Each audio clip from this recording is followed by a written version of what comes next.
मुंह की बदबू, मुंह से आने वाली दुर्गंध या बैड ब्रीथ या फिर जो टेक्निकल टर्म में बोलते हैं हैलिटोसिस, ये एक ऐसी चीज है जो आपकी पर्सनैलिटी को और आपके कॉन्फिडेंस को खत्म कर देती है। इससे ना सिर्फ आपको प्रॉब्लम होती है, जो आपके साथ होते हैं लोग वो भी इससे बहुत ज्यादा कतराते हैं, बहुत ज्यादा प्रॉब्लम होती है, वो आपसे बचते हैं। ये ऐसी चीज है कि हम डायरेक्टली किसी को बोलते भी नहीं है और कई बार बोल भी देते हैं। तो ऐसी सिचुएशन समझिए, आपको कोई बोले कि आपके मुंह से बदबू आ रही है, तो ये बहुत ज्यादा एम्बेरसिंग सिचुएशन हो जाती है। आपका कॉन्फिडेंस एकदम से लूज हो जाएगा, आपको बहुत बुरा लगेगा। तो इन सब चीजों से बचने के लिए आप वीडियो को लास्ट तक देखते रहना। मैं बताऊंगा कि मुंह की बदबू आने के कारण क्या है और आप किससे कैसे उससे परमानेंट छुटकारा पा सकते हैं।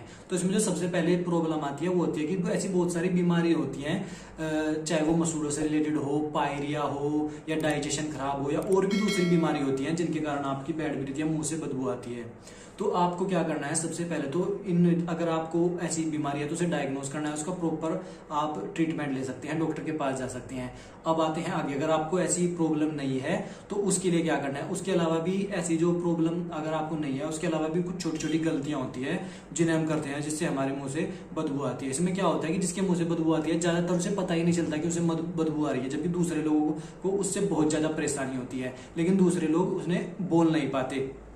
अब उस आदमी को पता कैसे नहीं चलता, क्योंकि जो हमारी नाक होती है वो हमारे बिल्कुल मुंह के पास है, और जब सारा दिन मुंह से नाक की बदबू जाती रहेगी नाक के बाद, तो नाक को क्या होती है, आदत हो जाती है उस बदबू को सहन करने की। दोनों में एक दोस्ती हो जाती है मुंह और नाक में, तो नाक भी ज्यादा प्रॉब्लम नहीं करता, वो सोचता है कि चलो बस ऐसे ही चलना है, एडजस्ट करना है, क्या कर सकते हैं। तो उसमें जो आदमी होता है जिसके मुंह से बदबू आती है उसे पता नहीं चलता है।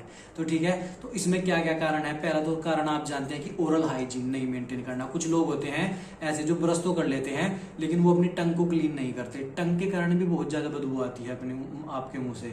तो आपको क्या करना है, अपनी टंग को भी क्लीन करना है। उसके लिए बहुत सारे टंग क्लीनर मार्केट में अवेलेबल हैं, उनका यूज करना है। अगर कई बार ऐसी सिचुएशन हो जाती है कि आप ब्रश नहीं कर सकते तो कम से कम आपको टंग क्लीन जरूर करना है। अगर आप टंग क्लीन करते हैं तो आपके मुंह से तब भी बदबू नहीं आएगी। ज्यादातर जो बदबू आती है, जो बैक्टीरिया जो पनपते हैं वो टंग पर ही पनपते हैं। अब यहाँ तक समझ के अब देखते हैं कि बदबू क्या आती है। हमारे मुंह में बहुत सारे बैक्टीरियाज होते हैं, उनकी डेड सेल्स होती हैं, उसके कारण क्या होता है, वो हमारे मुंह में इकट्ठा हो जाते हैं और उससे हमारे मुंह में बदबू आती है। लेकिन इस बदबू को रोकने के लिए जो नेचुरल मैकेनिज्म है वो क्या होता है, हमारी सलाइवा, जो ह्यूमन सलाइवा होती है उसमें ऐसे एंजाइम्स होते हैं, कुछ तो बैक्टीरिया को पनपने नहीं देते, उन्हें मार देते हैं। कुछ जो डेड सेल्स होती हैं वो भी बैक्टीरिया, जो हमारी सलाइवा होती है वो उसे बहाकर अंदर ले जाती रहती है, उसे नष्ट करते रहते हैं और बैक्टीरिया को पनपने नहीं देती।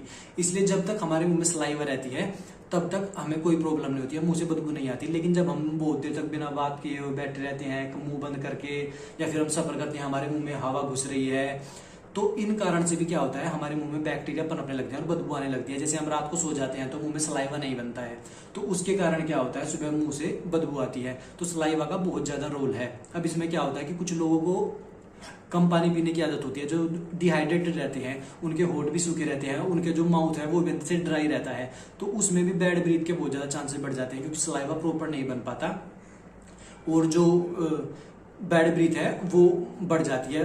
जो बैक्टीरिया है, बैक्टीरिया को ग्रो करने का, मल्टीप्लाई करने का मौका, मल्टीप्लिकेशन करने का मौका मिल जाता है आपके मुंह में। तो कई बार आपने देखा होगा कि रात को जब आप खाना खा सो जाते हैं, सुबह उठते थे बदबू हो रही है, तो आप अगर उसमें ब्रश भी ना करें और नॉर्मल अपना खाना खा लेना, तो उसमें क्या होता है, सलाइवा आपके मुंह में जाएगा और वो सारी डेड सेल्स को खत्म कर देगा।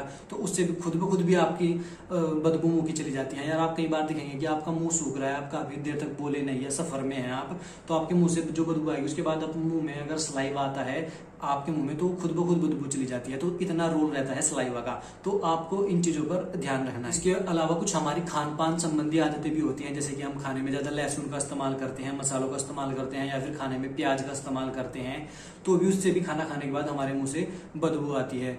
कुछ ऐसी चीजें दूसरी भी हैं, जैसे हम चाय पी लेते हैं, चाय पीने के बाद भी अगर हम कुल्ला नहीं करते थोड़ी देर बाद, तो उससे भी बदबू आती है। केला भी ऐसी चीज है, केले के कारण भी, जो केले का जो व्हाइट व्हाइट सा हिस्सा है वो टंग पर लगा रहता है, उसके बाद भी बदबू आती है।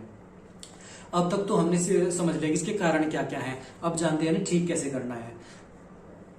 तो जैसा कि मैंने आपको पहले बताया कि अगर आपको ऐसी कुछ मुंह से रिलेटेड कुछ जैसे ड्राई माउथ की या फिर पायरिया ऐसी समस्या है, तो आपको उसको डायग्नोस करके उसका प्रॉपर ट्रीटमेंट लेना है। अगर वैसी समस्या नहीं है तो दूसरी जो आपको ओरल हाइजीन मेंटेन करनी है, टंग क्लीन करनी है, प्रॉपर ब्रश करना है, अपने आप को हाइड्रेटेड रखना है, पानी पीते रहना है, मुंह सूखने नहीं देना है। ऐसा नहीं मुंह सूख रहे हो उससे तो बदबू आ जाती है। अगर आप खाना खाते हैं, खाने में लहसुन प्याज का कम इस्तेमाल करें। और जो इससे बचने का दूसरा तरीका है वो है एक कि इन्हें खाने के बाद आप जो नेचुरल जो माउथ फ्रेशनर होते हैं उनका इस्तेमाल कर सकते हैं, जैसे पुदीना वगैरह का इस्तेमाल कर सकते हैं, या आप सोप मिश्री भी खा सकते हैं।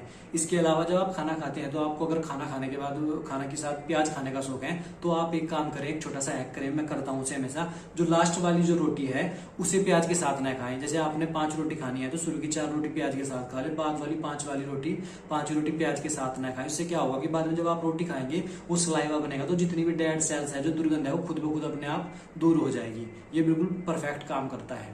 इसके अलावा एक कारण और भी है, डाइजेशन का भी काफी ज्यादा रोल रहता है हमारे इसमें मुंह की बदबू में। जिन लोगों को कब्ज रहता है, पेट खराब रहता है, उनके मुंह से भी कई बार बदबू आती है। तो इसके लिए आपको क्या करना है, अपने डाइजेशन को इम्प्रूव करना है। उसके लिए डाइजेशन को इम्प्रूव करने के लिए मतलब आपको कब्ज नहीं रहनी चाहिए, उसके लिए आप बहुत सारे तरीके इस्तेमाल कर सकते हैं। वो तरीके क्या है उसके बारे में मैं एक अलग से वीडियो बनाऊंगा, जिसमें बताऊंगा कि कब्ज को कैसे ठीक कर सकते हैं नेचुरली। तो इस वीडियो में फिलहाल इतना ही था। जल्दी मुलाकात होगी ऐसे ही टॉपिक के साथ, तब तक के लिए टेक केयर, जय हिंद।